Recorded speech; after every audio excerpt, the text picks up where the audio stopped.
Have you ever looked at a portrait and thought, I wish I could draw like that? Well, today you'll see how simple it actually can be. In this tutorial, I'll show you step by step how to draw a realistic portrait of a girl using just graphite pencils and a brush for blending. Whether you're a complete beginner or still learning the basics, this video will help you understand how to capture proportions, soft shading, and all the little details that bring your portrait to life. By the end of this video, you won't just watch a portrait come to life, you'll create one yourself. So grab your pencils, relax, and let's start drawing together.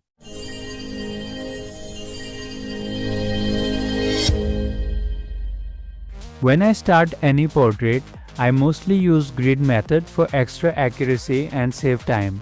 But freehand drawing helps train your eyes to notice proportions and shapes naturally.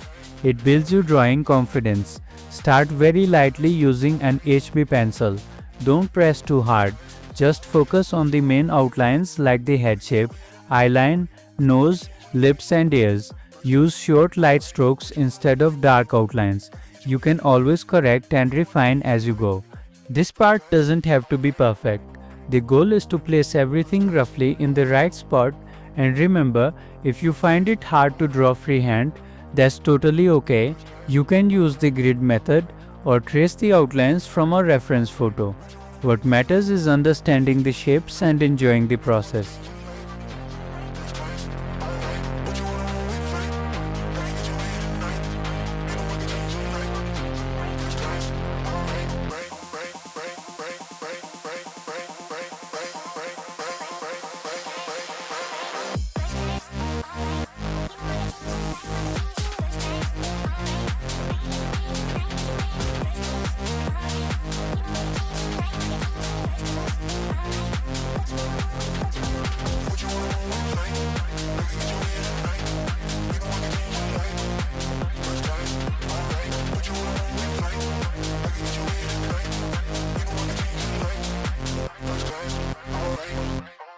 Now let's move to the hair, one of the most important parts of the portrait.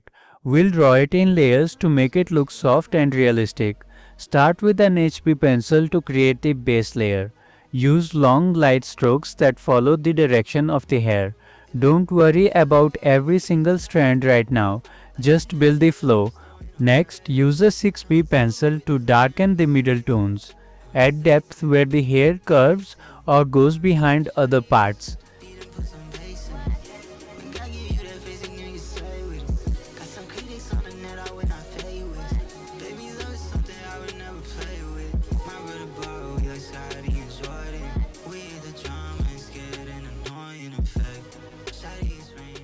After that, switch to an 8B pencil for the deeper shadows. This gives your hair a more 3D effect. For the darkest areas, like under layers or deep shadows, bring out a 10B pencil. It'll make those sections look beautifully rich and real.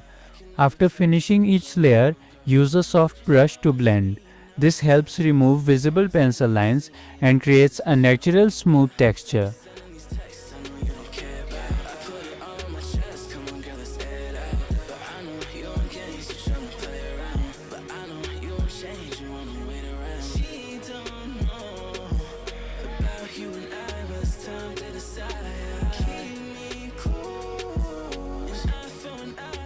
Finally, use a mono zero eraser to pull out thin highlights. These bright strands are what make the hair look shiny and full of life. Remember, highlights are just as important as shadows. They give that final touch of realism to your portrait. Next, let's draw the ear. Start with an HB pencil to sketch the outline and fill in a very light paste tone. Then use 2B or 4B pencils to darken the areas inside the ear, those folds and small shadowed parts. The key is to keep everything soft and gradual, not harsh or flat. Notice where the light hits the ear and keep those areas lighter. It'll make the ear look more realistic and natural. To make it blend with the portrait, draw some loose flying hair strands around the ear. These little details make the portrait look more natural and connected, as if the hair is really sitting over the skin. Now let's move to the forehead. Use an HP pencil for shading because this area usually has softer light. When shading skin tones directly with a pencil, draw your lines very close together and light. This keeps the texture smooth. Go slowly and don't rush. It's better to build the tone layer by layer than to make it dark all at once. After covering the area evenly, blend gently with a soft brush. This smooth blending gives the skin that soft, realistic look. Always keep checking your reference to notice where the light is stronger. Those should stay slightly lighter for a natural glow. For the eyes, we'll keep them closed for this portrait. Eyes can really define the emotion of your drawing, so take your time. Start by outlining the eyelid and lashes area lightly using an HB pencil. Now let's move to the nose and cheeks. Both need very smooth transitions. Start shading with an HB pencil, following the direction of the light. Add soft tones along the sides of the nose and under the nostrils. Then use 2B or 4B pencils for darker areas, especially under the nose and along the cheek shadows. Blend everything softly with a brush. Once you're happy with the shape, use a 6B or 8B pencil for the eyelashes and the darker folds around the lid. Draw each eyelash carefully, make them thin at the base and gently curve outward. Avoid drawing straight or thick lines. Shade softly around the eye area to create shadows from the eyelids. Then blend a little to make it smooth. Even though the eyes are closed, this area should still have depth and softness. It gives life and calmness to the face. Remember, the nose doesn't have clear lines. It's formed only by shading and highlights. The cheeks should have soft round tones.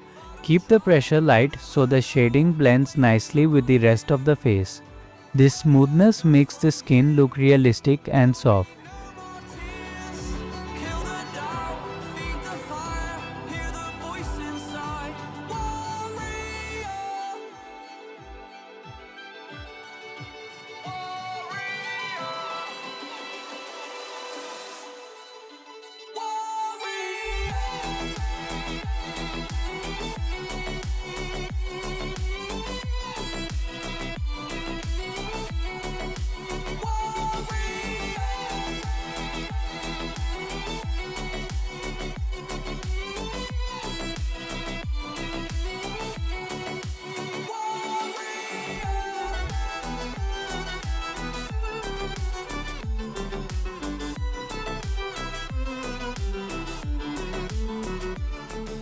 Now let's draw the lips. Start with an HB pencil to outline and lightly shade the base. Then use a 6B or 8B pencil to add darker tones in the corners and where the lips meet. Keep your strokes smooth and even. Avoid harsh lines. Blend gently so the lips look natural and soft, not flat. Leave a few light areas in the center to create a soft, glossy effect. It makes the lips look more realistic and expressive. Take your time here. Lips add a lot of emotion and beauty to the portrait. If you haven't added the flying hair strands around the face yet, now's the time. Draw them lightly with a 6B pencil to frame the face naturally. Finally, shade the neck. It's usually slightly darker than the face because it receives less light. Add soft shadows under the chin to make the head stand out.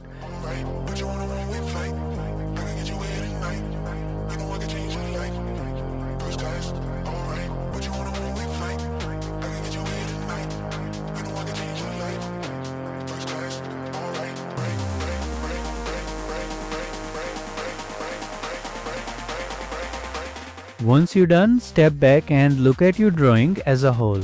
Add small details wherever needed, maybe a few extra highlights or deeper shadows. And that's it, your beautiful portrait is complete, drawn entirely with graphite pencils, a brush and your patience. If you followed along till now, amazing job!